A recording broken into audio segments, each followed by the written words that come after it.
Hi friends, welcome back to our channel. I hope all are good and అందరూ బాగుండాలని కోరుకుంటున్నాను. So చాలా రోజులైంది కుకింగ్ వీడియో చేసి. సో ఈరోజు ఒక చిన్న వీడియోతో మీ ముందుకు వచ్చేసాను. సో ఇంకెందుకు ఆలస్యం, మన వీడియో అనేది స్టార్ట్ చేసేద్దాం. సో సొరకాయని 2 ముక్కలుగా కట్ చేసుకొని, సో ఒక్క ముక్కని మాత్రమే చేస్తున్నాను ఈరోజు. ఇంకొకటి నెక్స్ట్ వీడియోలో చేస్తాను, ఇంకో రెసిపీ ఎలా చేసుకోవాలి అనేసి. సో మనకి ఎండాకాలంలో సొరకాయ చాలా బాగుంటుంది, చల్లగా ఉంటుంది, వేడినివ్వదు. సో దానికి ఒక బెనిఫిట్ అని చెప్పొచ్చు. నేను చేసే కర్రీ ఇంకా బ్యాచిలర్ కూడా ఉపయోగపడుతుంది, ఎందుకంటే చాలా త్వరగా అయిపోతుంది అనమాట, చాలా టైం తీసుకోదు. మన వీడియోస్ చూస్తున్నారు బట్ సబ్స్క్రైబ్ చేసుకోవడం లేదు. ప్లీజ్ సబ్స్క్రైబ్ చేసుకొని సపోర్ట్ చేయండి. సో అయితే ఇంకా మనకి ఆయిల్ అయితే వేడైపోయింది. ఆయిల్ వేడైన తర్వాత కొన్ని ఆవాలు, కొన్ని జీలకర్ర 2 యాడ్ చేసుకొని కొన్ని చిటపటమనాలి. చిటపటమన్న తర్వాత మనము కట్ చేసి పెట్టుకున్న వెల్లుల్లిపాయలు, అలానే ఆనియన్స్, ఇవన్నీ కూడాను ఫస్ట్ మనం వెల్లుల్లిపాయలు యాడ్ చేసుకుందాం. అది లో ఫ్లేమ్లో దాని పచ్చి వాసన వెళ్ళాలి కాబట్టి మనం ఫస్ట్ దాన్ని యాడ్ చేసుకొని లో ఫ్లేమ్లో ఫ్రై చేసుకుందాం. అలానే ఆనియన్స్ కూడా యాడ్ చేసేసి దాన్ని కూడా లో ఫ్లేమ్లో ఫ్రై చేసుకుందాం. ఈ 2 ఫ్రై అయిన తర్వాత సో మనం ఇంకా పక్కన మీరు లో ఫ్లేమ్లోనే పెట్టుకోవాలి, ఎందుకంటే పక్కన ఏదైనా పని ఉంటే కూడా చేసుకోవచ్చు. మనకి టేస్ట్ కూడా అదేవిధంగా చాలా బాగా వస్తుంది. హై ఫ్లేమ్లో అయితే త్వరగా మాడిపోతుంది, సో టేస్ట్ అనేది చేంజ్ అయిపోతుంది. దానివలన మనకి లో ఫ్లేమ్లో ఉంటే బాగుంటుంది. ఆ లో ఫ్లేమ్లో ఉండే విధంగానే చూసుకోండి. నెక్స్ట్ కొన్ని కరివేపాకులు. సో కరివేపాకు టేస్ట్కి ఎంత బాగుంటుందో మనకు అందరికీ తెలుసు. అలానే సి విటమిన్ కూడా ఉంటుంది కరివేపాకులో. ఎక్కువగా ఎంత తింటే అంత మంచిదనమాట. మరీ ఎక్కువ తినకండి, కొంచెం ప్రతిరోజు ఉండే విధంగా చూసుకోండి. ఓకే, ఒక 2 టమాటాలు కట్ చేసి పెట్టుకున్నాను. సో మీకు మరింత కర్రీ కొంచెం ఎక్కువ కావాలి, లేదా ఇంకొంచెం పులుపు కావాలి అనుకునే వాళ్ళు ఇంకా 2 టమాటోస్ యాడ్ చేసుకోవచ్చు. నేను 2 టమాటో యాడ్ చేసుకుంటున్నా, ఎందుకంటే హాఫే చేశాను కాబట్టి దానికి సరిపడంత చేసుకున్న. టమాటో కొంచెం క్రష్గా కావాలి, అంటే కొంచెం ఉడికిపించుకోవాలి. సో ఉడికిన తర్వాత మనము ఉడికిపించి పెట్టుకున్నాం కదా సొరకాయని, సో దాన్ని దీంట్లోకి యాడ్ చేసేసి దాన్ని కూడా లో ఫ్లేమ్లో ఫ్రై చేసుకుందాం ఒక 1 or 2 minutes. సో ఆ వాటర్ అంతా ఉంటుంది కదా, ఆ వాటర్ అంతా కొంచెము ఆ వాటర్ అంతా డ్రై అయ్యేంత వరకు లో ఫ్లేమ్లో ఫ్రై చేసుకుందాం. అప్పుడు మాడిపోతుంది లో ఫ్లేమ్లో పెట్టినా కూడాను. సో ఇది ఎలక్ట్రికల్ స్టవ్, సో దానివలన కొంచెం ఒక నిమిషం అలా మనము ఏమారపాటు చేసినా కూడా మాడిపోతుంది. చాలా జాగ్రత్తగా చూసి చేసుకోవాలి.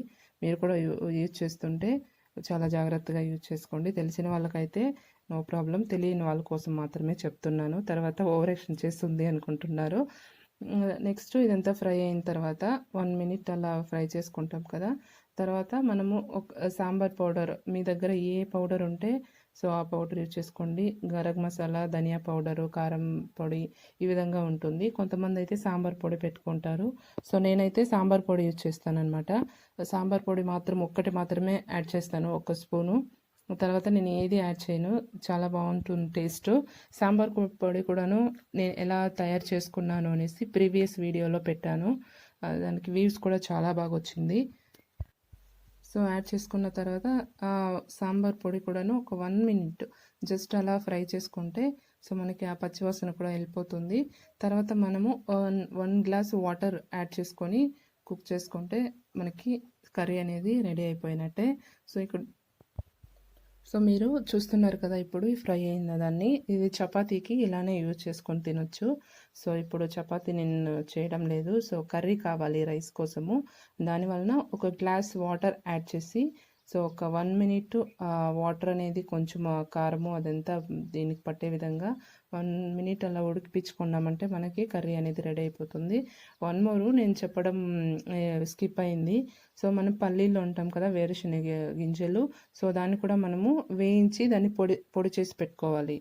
సో పొడి చేసి నేను పక్కన అయితే రెడీగా పెట్టాను. సో నెక్స్ట్ ఇది ఫ్రై అయిపోయింది. సో ఇంకా మనం చెప్పినట్టే ఇంకా వాటర్ యాడ్ చేసుకుంటే ఇంకా సరిపోతుంది. ఇప్పుడు ఫ్రై అయిపోయింది.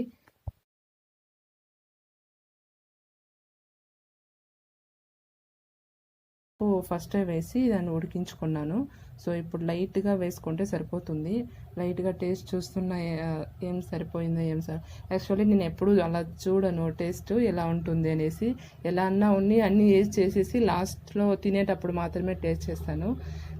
ఈరోజు ఎందుకో కొత్తగా చూడాలనిపించింది, అందుకనేసి ఒక డ్రాప్ చేతిలో వేసుకొని చూస్తాను. సో ఇలా ఎంతమందికి చేతిలో సాంబార్ చేసేటప్పుడు టేస్ట్ చూస్తారు. సో నేను ఇప్పుడు ఫస్ట్ చూస్తున్నాను అనమాట, ఎప్పుడు చూడను. ఇంక మనకి సాంబార్ అయితే దగ్గరకు వచ్చేసింది. సో వాటర్ అయితే కూడా కొంచెము థిక్గా వచ్చిందనమాట, అంతా ఉడికిపోయింది. ఇంకా మనం పల్లీలో రెడీ చేసి పెట్టుకున్నాం కదా పొడి, సో ఇంకా దాన్ని ఫైనల్గా మనము యాడ్ చేసేసుకుంటే మనకి సరిపోతుంది.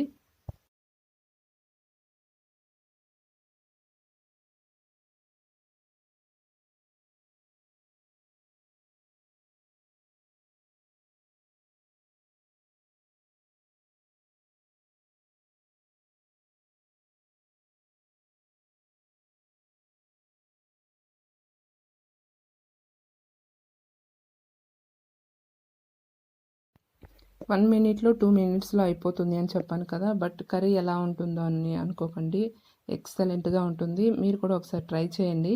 ఒకసారి చేసిన తర్వాత మళ్ళీ నాకు కామెంట్ చేయండి ఎలా ఉంది అనేసి. అద్భుతంగా ఉంటుంది. రైస్కి అయితే ఇంకా రాగి ముద్దకైతే ఇంకా ఎక్సలెంట్గా ఉంటుంది.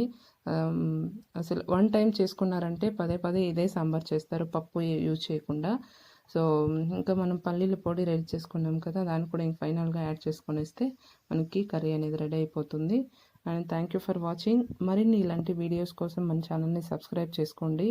అలానే గంట సింబల్ని మర్చిపోకుండా కొట్టండి. నేను అప్లోడ్ చేసే వీడియోస్ మీకు నోటిఫికేషన్ అయితే వస్తుంది. ఇంకా మనకి కర్రీ అయితే ఫైనల్గా రెడీ అయిపోయింది. జస్ట్ 1 or 2 మినిట్స్, ఎక్కువ ఉడిపించుకుంటే కూడా బాగుంటుంది అనమాట. పల్లి పౌడర్ వేసాం కదా, సో ఇంకా మనం ఇంకా సైడ్కి దించుకొనేస్తే మనకు సరిపోతుంది. చూసారు కదా ఎంత థిక్నెస్గా వచ్చిందో. ఇది రాగి ముద్దకి, రైస్కి, చపాతీకి కూడా యూజ్ చేసుకోవచ్చు. నేను ఫస్ట్ మిడిల్లో చూపించాను కదా ఫ్రై చేసుకున్నప్పుడు, సో ఆ కండిషన్లోనే మీరు చపాతీకి యూజ్ చేసుకోవచ్చు. ఇది కూడా బాగుంటుంది. So once again thank you for watching. Please subscribe our channel.